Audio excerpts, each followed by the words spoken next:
नमस्कार, मैं रचना शर्मा और चढ़ती कला टाइम टीवी देख रहे हैं सभी दर्शकों का स्वागत करती हूं। आप देख रहे हैं हरियाणा के समाचार। समाचारों की शुरुआत से पहले एक नजर आज की मुख्य सुर्खियों पर।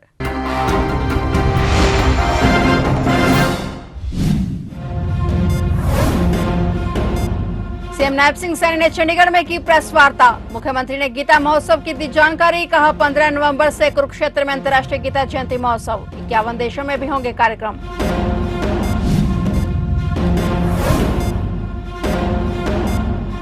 सीएम नायब सिंह सैनी की अध्यक्षता में कैबिनेट की अहम बैठक में कई बड़े फैसलों पर लगी मोहर। श्री गुरु तेग बहादुर साहब जी को समर्पित निबंध प्रतियोगिता की हुई शुरुआत।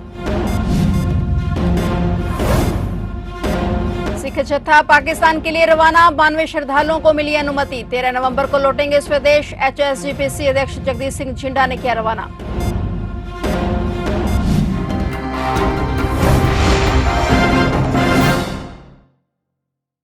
और अब समाचार विस्तार से।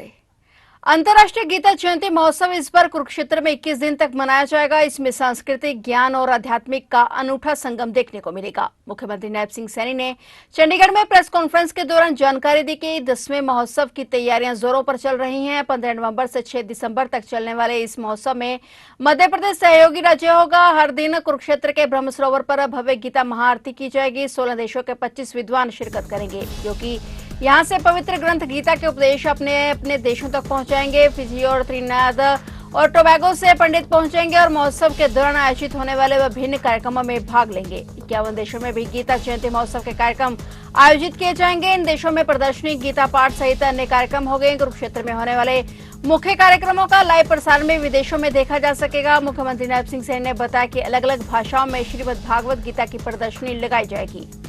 हमें खुशी है कि इस बार 10वां अंतर्राष्ट्रीय गीता जयंती महोत्सव धर्म क्षेत्र कुरुक्षेत्र में 15 नवंबर से शुरू हो रहा है और 5 दिसंबर तक चलेगा। ये पहली बार यह महोत्सव 21 दिन चलेगा। इस महोत्सव में संस्कृति, ज्ञान और आध्यात्मिकता का अलग ही संगम देखने को वो मिलेगा। मध्य प्रदेश द्वारा ब्रह्म सरोवर पर स्थित पुरुषोत्तमपुरा बाग में सांस्कृतिक पवेलियन वो बनाया जा रहा है। मुझे खुशी है कि यहाँ हम मध्य प्रदेश की संस्कृति से परिचित होंगे। इसमें उनकी संस्कृति और शिल्प, खान पान इत्यादि से संबंधित स्टॉल आकर्षण का केंद्र भी बनेंगे। साथियों, 14 नवंबर 24 नवंबर को ब्रह्म सरोवर पर गीता यज्ञ एवं पूजन के साथ अंतर्राष्ट्रीय गीता महोत्सव का विधिवत शुभारंभ होगा। 24 नवंबर को ही कुरुक्षेत्र विश्वविद्यालय में 3 दिवसीय अंतर्राष्ट्रीय गीता गोष्ठी का शुभारंभ भी किया जाएगा। इस गोष्ठी में ऑनलाइन माध्यम से देश विदेश से गीता मर्मज्ञ विद्वान एवं शोधार्थी अपने शोध पत्र प्रस्तुत भी करेंगे। साथियों, इस वर्ष भारत सरकार के विदेश मंत्रालय के माध्यम से अंतर्राष्ट्रीय संगोष्ठी में 16 देशों के 25 विद्वानों की उपस्थिति इसमें रहेगी।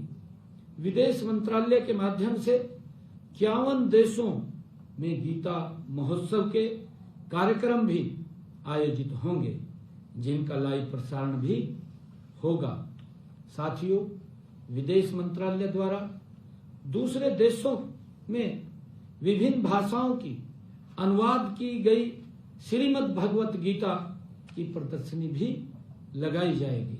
मुख्यमंत्री नायब सिंह सैनी की अध्यक्षता में हरियाणा कैबिनेट की अहम मीटिंग बुलाई गई। कैबिनेट बैठक हरियाणा सिविल सचिवालय के कमेटी रूम में हुई। बैठक में कैबिनेट मंत्री अनिल विज, रणवीर गंगवा, श्याम सिंह राणा, अरविंद शर्मा, गृह सचिव सुमिता मिश्रा भी मौजूद रहे और हिंद की चादर श्री गुरु तेग बहादुर साहब जी के 350वें शहीदी वर्ष को समर्पित विद्यालयों में निबंध और सुनो कहानी गुरु तेग बहादुर जी की प्रतियोगिता की शुरुआत हुई। मुख्यमंत्री नायब सिंह सैनी ने प्रतियोगिता के शुभारंभ की घोषणा की। 3,350 से अधिक विद्यालयों के 9G और 12G कक्षा के विद्यार्थी इसमें भाग लेंगे और सचिवालय में व्यक्तिगत तौर पर और वर्चुअल रूप से मुख्यमंत्री ने छात्रों से संवाद भी किया। सीएम सैनी ने गुरु तेग बहादुर साहब जी और उनसे जुड़ी शिक्षाओं से जुड़े विषयों पर विद्यार्थियों से संवाद किया।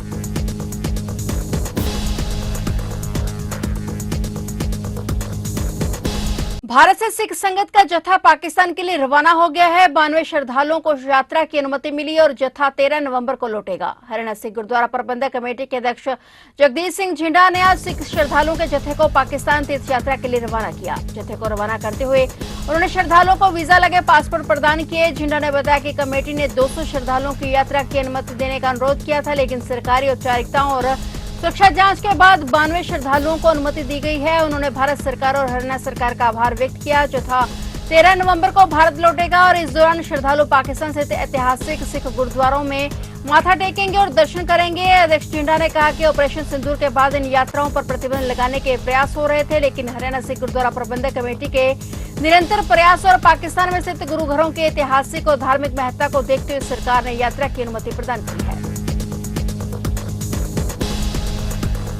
13 साल बाद हरियाणा ओलंपिक गेम्स अब एक बार फिर से शुरू हो गए हैं। बहादुरगढ़ की HL सिटी में स्थित चैंपियंस एक्वेटिक एकेडमी में तैराकी, वाटर पोलो और ट्रायथलन के मुकाबले आयोजित किए जा रहे हैं। प्रतियोगिता के पहले दिन हरियाणा ओलंपिक एसोसिएशन के उपाध्यक्ष अनिल खत्री ने प्रतियोगिता का शुभारंभ किया और यह खिलाड़ियों के लिए एक बड़ी उपलब्धि बनकर सामने आएगा। हरियाणा ओलंपिक गेम्स के विभिन्न इवेंट्स में 7,000 से ज्यादा खिलाड़ी भाग ले रहे हैं। बहादुरगढ़ में आयोजित तैराकी खेलों में 550 से ज्यादा तैराक हिस्सा ले रहे हैं। इसके अलावा हरियाणा ओलंपिक गेम्स में पदक जीतने वाले खिलाड़ियों का ग्रेडेशन भी होगा। और बता दें कि स्विमिंग गेम्स के पहले दिन आयोजित 400 metre freestyle men's event में झज्जर के खिलाड़ियों का दबदबा देखने को मिला। झज्जर के खिलाड़ी ईशांत ने गोल्ड मेडल, प्रशांत ने सिल्वर, रोहित लाठर ने कांस्य पदक हासिल किया है।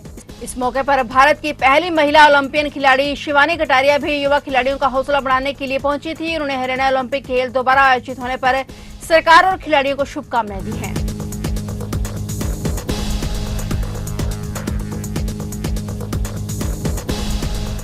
हरियाणा सरकार ने राज्य के विभिन्न विभागों, बोर्डों, निगमों और सार्वजनिक उपक्रमों में पार्ट टाइम और डेली बेसिस कर्मचारियों के वेतन में संशोधन करने का निर्णय लिया है। संशोधित वेतन 1 जनवरी 2025 से प्रभावी होगा। मुख्य सचिव अनुराग रस्तोगी द्वारा इस संबंध में एक अधिसूचना जारी की गई है और यह निर्णय विभिन्न विभागों और संगठनों द्वारा पूरा वेतन वृद्धि के संबंध में किए गए प्रतिवेदनों के बाद लिया गया है, ताकि अंशकालिक और दैनिक वेतन भोगी कर्मचारियों को उचित पारिश्रमिक मिल सके। और राज्य को 3 श्रेणियों में विभाजित किया गया है। हर श्रेणी में 3 लेवल के लिए अलग अलग वेतन दरें तय की गई।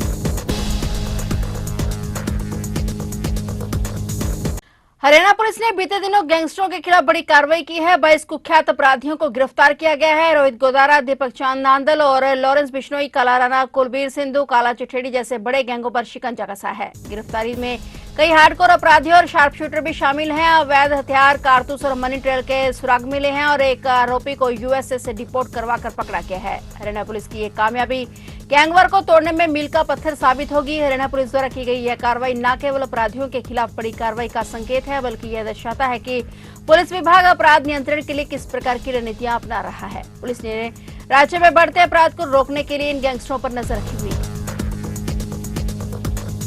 हरियाणा के कुरुक्षेत्र में शादी समारोह से लौट रहे कैटरिंग स्टाफ की गाड़ी सड़क पर खड़े ट्रक से टकरा गई और इस भीषण टक्कर में 3 लोगों की मौके पर ही मौत हो गई। इस हादसे में 6 लोग घायल हुए हैं, जिनमें से 4 को करनाल के Kalpana Chawla medical college refer कर दिया गया। जानकारी के मुताबिक यह हादसा आज सुबह करीब 4:30 बजे हुआ और इस हादसे में जम्मू कश्मीर के राजौरी जिले के सुंदरबनी गांव सियानी के संजीव कुमार, पवन कुमार और पवन की हादसे में जान चली गई और सभी पालम रिजोर्ट में कैटरिंग स्टाफ थे और हादसे के बाद आरोपी ट्रक ड्राइवर मौके से फरार हो गया। राजौरी के रहने वाले घायल 45 साल के अंकुश के मुताबिक वे अपने 12 साथियों के साथ खानपुर कलिया में कैटरिंग के लिए रिजोर्ट पहुंचे और सुबह 4 बजे शादी समारोह खत्म हो गया था और उसके बाद वे लोग क्रूजर कार से दाना मंडी स्थित कमरे पर लौट रहे थे। हादसे की सूचना मिलने पर पुलिस अस्पताल पहुंची। पुलिस ने शवों को कब्जे में लेकर उनके परिजनों को सूचना दी। पुलिस घायलों के बयान दर्ज कर रही है और जांच में जुटी।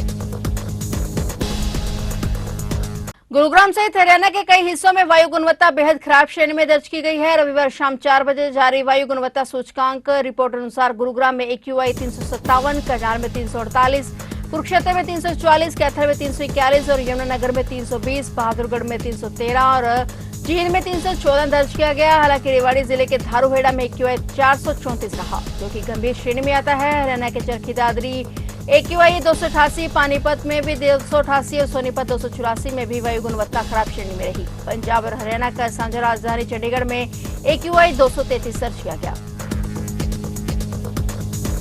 पूर्व मुख्यमंत्री भूपेंद्र सिंह हुड्डा ने करनाल में प्रेस वार्ता के दौरान प्रदेश सरकार पर जमकर निशाना साधा। हुड्डा ने कहा कि आज देश भर में हरियाणा बेरोजगारी में नंबर 1 बन चुका है, तभी युवा प्रदेश की ओर अपनी जमीनें और घर बेचकर वहां जा रहे हैं। करनाल की अनाज मंडी में पहुंचे पूर्व मुख्यमंत्री भूपेंद्र सिंह हुड्डा ने प्रेस वार्ता के दौरान कहा कि मेरी जानकारी में आया कि करनाल की मंडी में धान का बड़ा घोटाला हुआ है, उसकी जाँच की मांग करने के लिए यहाँ आया हूँ। हुड्डा ने ऐसा कहा कि सिर्फ करनाल मंडी तक सीमित नहीं, क्योंकि प्रति एकड़ 35 क्विंटल के हिसाब से मेरी फसल मेरा ब्यौरा में रजिस्टर किया है, जबकि इस बार फसल कम हुई है। हुड्डा ने कहा कि अगर पोर्टल ही सब कुछ करेगा तो फिर पोर्टल ही सरकार चला लेगा, मंत्रियों की क्या जरूरत है।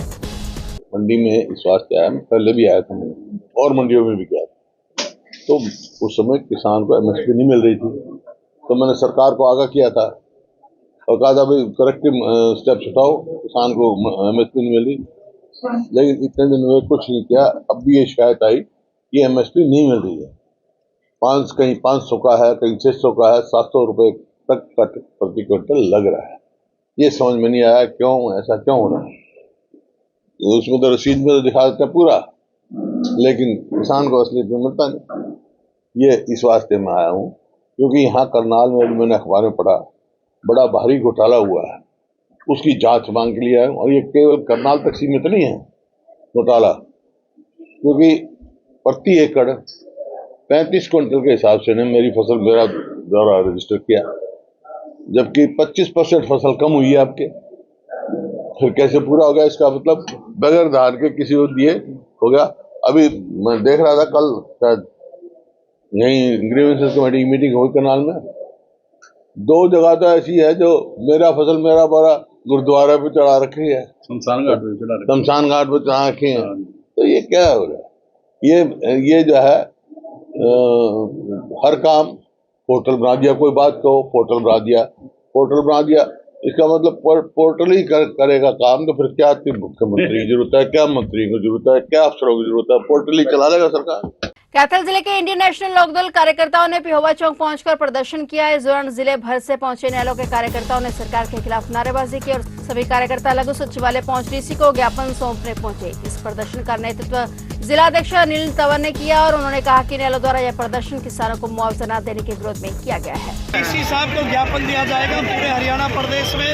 यहाँ मेरी ड्यूटी लगी है जिला कैथल के अंदर सभी कार्यकर्ताओं को लेकर के DC साहब को जहाँ ज्ञापन देंगे वहाँ चिताने का काम करेंगे। जल्द से जल्द जो किसान का नुकसान हुआ उसकी भरपाई की जाए, किसान को मुआवजा दिया जाए और जो फसल का अभी तक उठान नहीं हुआ है उसका उठान किया जाए और मंडी में सुविधाएं प्रोवाइड किया जाए। ये सारी मांगों को लेकर मांग पत्र हमारी तरफ से पार्टी की तरफ से दिया जा रहा है। तो आप देख रहे थे हरियाणा के समाचार और नए समाचारों के साथ फिर से हाजिर होंगे। तब तक के लिए देखते रहिए चढ़ती कला टाइम TV।